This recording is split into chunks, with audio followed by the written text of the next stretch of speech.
Hi friends, once again welcome to my YouTube channel Comet World. As you all know that कि मेरे channel पर top 10 most important question का एक series चल रहा है, तो आज उसी सीरीज को आगे बढ़ाते हुए ये जो सेट आप देख रहे होंगे सेट 17 ये लेकर मैं आप पे आया हूँ, जो कि आने वाले अपकमिंग एग्जामिनेशंस के लिए बहुत ज्यादा इंपॉर्टेंट है। यह कंपटीशन एग्जाम में इसी अप्रोच के क्वेश्चन आपसे पूछे जाते हैं। यहाँ पर जो मेन मैं बता रहा हूँ वो आपको बनाने का अप्रोच बता रहा हूँ कि with in a seconds few seconds में आप कैसे इसका सॉल्यूशन बना सकते हो।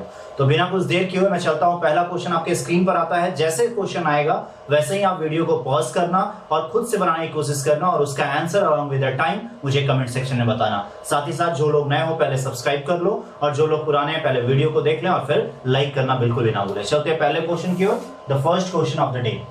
पहला क्वेश्चन क्या कहता है, the centroid of triangle ABC is G. एक ट्रायंगल मैं यहां बनाता हूं एबीसी और इसका सेंट्रॉइड आपका दे रखा है जी। सेंट्रॉइड वो होता है जहां पर सारे मीडियंस आकर एक दूसरे को मीट करते हैं। तो ये आपका एक होगा ट्रायंगल, ये आपका एक ट्रायंगल बनेगा और ये एक ट्रायंगल बनेगा। तीन ट्रायंगल यहां से ऐसे बन रहा है। अब क्या पूछता है कि एबीसी का जो एरिया है वो कितना दे रखा है, 60 दे रखा है और पूछता क्या है, the area of triangle GBC is what. यानी कि अगर ये ए है, ये बी है और ये सी है तो आपसे इस ट्रायंगल का एरिया पूछा जा रहा है। ये वाले ट्रायंगल का एरिया क्या होगा।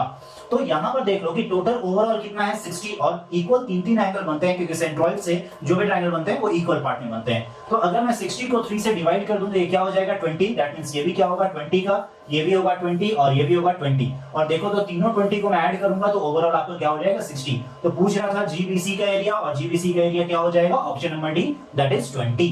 चलते हैं अगले क्वेश्चन की ओर, that is the next question of the day. यहां क्या कहता है, given that the ratio of altitude of two angle is 4:5, ratio of their area is 3:2 and the corresponding basis क्या होगा वो बताना है। We all know that कि जब भी रेशियो दिया है तो हमको ट्रायंगल का एरिया पता होता है half into base into height, और हाइट का रेशियो क्या दे रखा है 4 और नीचे में वही अगर रेशियो निकालूं दूसरे ट्रायंगल का तो वो क्या हो जाएगा 5 और इज इक्वल टू एरिया का रेशियो क्या है 3:2। और आपसे इसका b1:b2 आपसे पूछा जा रहा है। तो हाफ और हाफ कैंसिल हो जाएगा, ये 5 इधर जाएगा तो क्या हो जाएगा 15 और 4 इधर आएगा तो क्या हो जाएगा 8। यानी b1:b2 आपका क्या आ जाएगा 15/8, which means the option C is correct. चलते हैं नेक्स्ट क्वेश्चन की ओर, that is the question number 3 of the day. Third क्या कहता है, in triangle ABC AD perpendicular to BC. तो यहाँ पे मैं एक ट्रायंगल बना लेता हूं और यहाँ पे क्या कह रहा है कि एडी इस पर क्या है परपेंडिकुलर है। तो ये ए, ये बी और सी और ये यहाँ पे क्या हो गया डी। अब आपसे पूछ रहा है कि then which of the following is true.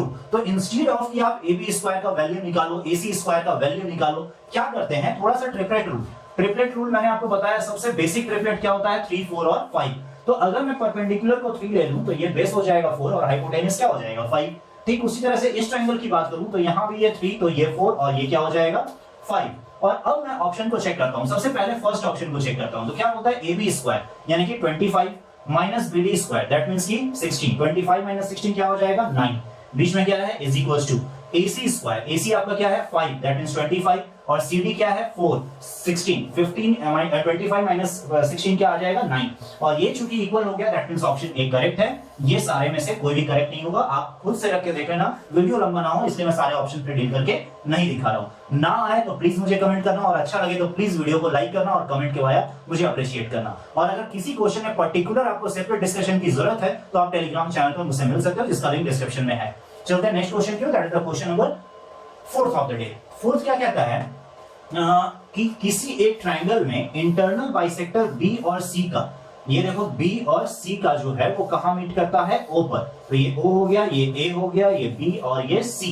तो आपसे पूछता है कि ये वाला एंगल का वैल्यू क्या होगा। देखो इसके साथ साथ ये बहुत ज्यादा इंपॉर्टेंट है, इसको आप एस्टेरिस्क लगा लो, ये बहुत ज्यादा इंपॉर्टेंट क्वेश्चन है। एक ये भी क्वेश्चन आपसे एग्जामिनेशन में पूछे जाते हैं कि अगर एक्सटर्नल बाइसेक्टर ये जो है बी और सी का, अगर ये बी है सी है और ये ए है और यहां पर ये मीट कर रहे हैं ओ पर, तो यहां पर इस एंगल की वैल्यू क्या होगी जो यहां पर पूछ रहा है। ये दोनों डायग्राम को बड़े अच्छे से कॉपी में नोट कर लो क्योंकि ये क्वेश्चन हजारों बार अभी तक कंपटीशन में आपसे पूछे जा चुके हैं और इसको बनाने की भी जरूरत नहीं है। यहां देखकर आप डायरेक्ट आंसर करना कि अगर ये एंगल ओ अंदर में है तो 90 के साथ क्या हो जाएगा प्लस में एंगल का ए का हाफ हो जाएगा इस एंगल का, और अगर बाहर में है तो 90 के साथ माइनस में एंगल ए का हाफ हो जाएगा। ये दोनों solution along with the diagram आप अपने कॉपी में लिख लो और प्लीज ये डायरेक्ट याद रखना, इसको बनाने की भी जरूरत नहीं है क्योंकि ऐसा नहीं है कि आप एग्जाम में बनाओगे तो आपको ज्यादा मार्क्स मिलेगा और जो नहीं बनाएंगे डायरेक्ट आंसर करेंगे उनको कम मार्क्स मिलेंगे। तो ये डायरेक्ट पूछे जाते हैं, इसको अपने कॉपी में आप लिख लो। चलते हैं अगले क्वेश्चन की, that is the 5th question of the day. क्या कहता है, टू कंसेंट्रिक सर्कल, तो दो कंसेंट्रिक सर्कल है, क्या क्या रेडियस है, 4, 5 और 13, तो ये 5 हो गया और ये आपका 13 का हो गया। कहता है कि the chord of the larger circle touches the smaller circle. एक कॉर्ड बनाते हैं लार्जर सर्कल का, ये नाम दे देते हैं ए और बी, जो कि यहाँ देखो स्मॉलर सर्कल को क्या कर रहा है, टच कर रहा है। तो पूछता होगा क्या, find the length of the chord, तो पूछ रहा है then the length of the chord is how much, कितना होगा। ऑब्वियस सी बात है कि यहां से अगर कोई एक परपेंडिकुलर इस पे ड्रॉ करेंगे तो ये इसको दो पार्ट में डिवाइड कर देगा, as we all know that ये एक थ्योरम होता है।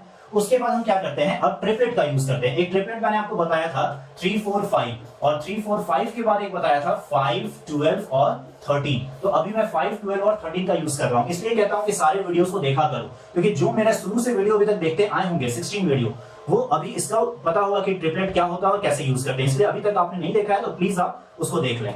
चलते हैं, तो ये एक्सक्यूज मी, यहाँ पे इसका लेंथ क्या दे रखा है 5 और बड़े वाले का रेडियस क्या दे रखा है 13। ये क्वेश्चन में आपका देखिए यहाँ पे 5 और 13 दे रखा है। अब जब ये 5 है, ये 13 है, 5 हो गया 13 हो गया, तो यहाँ पर ये बच क्या रहा है 12, यानी ये क्या हो जाएगा 12, एंड वी नो दैट कि 12 है तो उसका ट्वाइस होगा और 24 आपका किसका लेंथ हो जाएगा, ए बी का। यस, ऑप्शन ए यहाँ पर 24 है। तो देखो कि मैंने अलग से इसको नहीं बनाया, डायग्राम में ही इसको बना करके इसका सॉल्यूशन आपको दे दिया। चलते हैं अगले क्वेश्चन की ओर, that is the question number 7 of the day. 7 क्या कहता है वो देखते हैं, द एबीसी की माध्यिका बीडी, अच्छा the median BD of the triangle ABC meet AC at D. अब एक ट्रायंगल बनाते हैं, तो देखो एक ट्रायंगल बना लिए और ये क्या कहता है कि यहाँ पर ए बी सी और ये बीडी जो है वो माध्यिका है जो कि डी पर मिलती है, और ये जो है BD is equal to half A C, यानी कि ये और ये तीनों आपस में क्या है, इक्वल है। अगर मैं ये कर दूं तो ये तीनों आपस में क्या है, इक्वल है। Then which of the following is correct, तो सबसे पहले तो ये आपको पता चल गया कि यहाँ पर ये क्या होगा 90 डिग्री, क्योंकि ये तीनों इक्वल अगर हो रहे हैं, व्हेन एंड ओनली पॉसिबल, ये तभी पॉसिबल हो पाएगा जब बी पर क्या होगा 90 degree, that means A B C एक राइट एंगल होगा। अब देख लेते हैं, ए सी भी राइट एंगल है, नहीं, B A C right angle है, नहीं, A B C right angle होगा, yes, option C is correct. चलते हैं अगले क्वेश्चन की ओर, that is the question number 7। So ये क्वेश्चन क्या कहता है वो देखते हैं। PQRS एक क्वाड्रिलेटरल है such that PQ is equal to QR, तो हम यहाँ बना लेते हैं, ये आपका PQ हो गया और ये आपका QR हो गया, और यहाँ बोलता है क्या, PS is less than RS, तो PS ये हो गया और ये RS हो गया, यहाँ पे ये हो गया। इसको जब मैं मीट कर लूंगा तो ये दोनों इक्वल है और ये बड़ा है और ये छोटा है, क्योंकि क्या कह रहा है, PS इज स्मॉलर, तो PS आपका छोटा है और ये क्या है, बड़ा है।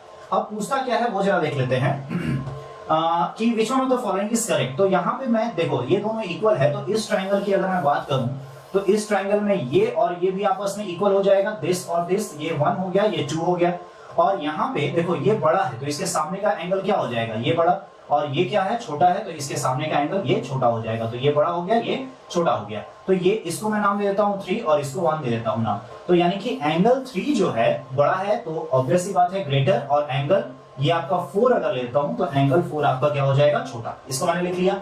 अब दोनों में मैं क्या करता हूं, इस एंगल को ऐड कर देता हूं, क्योंकि ये दोनों इक्वल है तो दोनों साइड एंगल 1 ऐड कर दो, तो लिखना पड़ेगा, लिखने की जरूरत है नहीं। तो ये 3 और 1 ऐड करूंगा तो यहाँ क्या हो जाएगा, angle QPS is greater than, QPS तो हो गया QPS यानी ये वाला पूरा एंगल, और इस एंगल की बात करेंगे तो QRS यानी एंगल एंगल QR और S। तो यहां पर हमने देखा कि ये आपका आ गया, जो कि कहां पर है, वो ऑप्शन इसमें है। That's it. चलते हैं नेक्स्ट क्वेश्चन की ओर, that is the question number 8। अब ये 8 क्या कहता है वो देख लेते हैं कि एक नियमित बहुभुज यानी कि find the number of side of a regular polygon whose each interior angle. तो जैसे ही ईच इंटीरियर एंगल आए, आपको ईच इंटीरियर एंगल का फॉर्मूला पता होता है n-2 अपॉन में n, और यहाँ पे क्या हो जाता है 180 डिग्री इज इक्वल टू, वो वैल्यू कितना दे रखा है 150।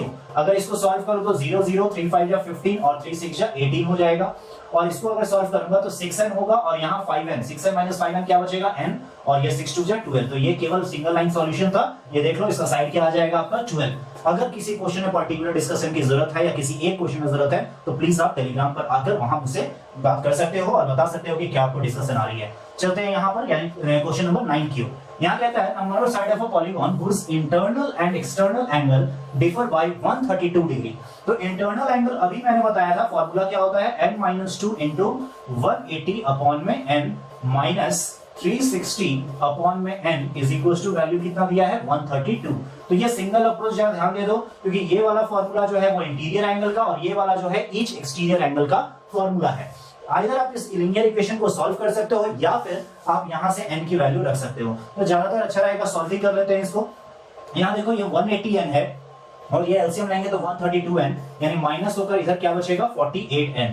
और यहां पर आप ध्यान दो कि 360 और ये 360 माइनस का 720 इधर जाएगा तो 720। अब इसको कर लेते हैं सॉल्व। तो 12 से 4 टाइम्स में और 12 से 6 टाइम्स में, और 4 से ये कितने टाइम में जाएगा 15 टाइम में, यानी n का वैल्यू क्या आ गया 15। Yes, there is the option D.